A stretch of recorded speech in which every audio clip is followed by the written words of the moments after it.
Hi friends! Today we'll show you how to make crystal slime. Let's get started!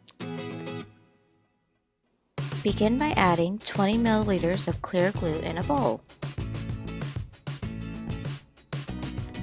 Next, add 30 milliliters of water. Make a spill. Add a few drops of your favorite color. For this video, we used blue pigment. You can also use food coloring. Stir really well and add a few drops of the Borax Solution. Your slime will begin to form. If too sticky, add a few more drops of the Borax Solution until you get the consistency you like.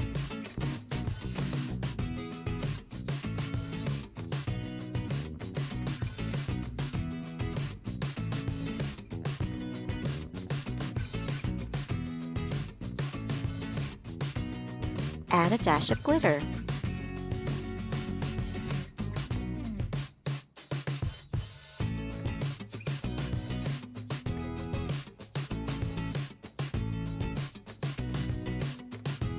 Thanks for watching and don't forget to subscribe. See you next time!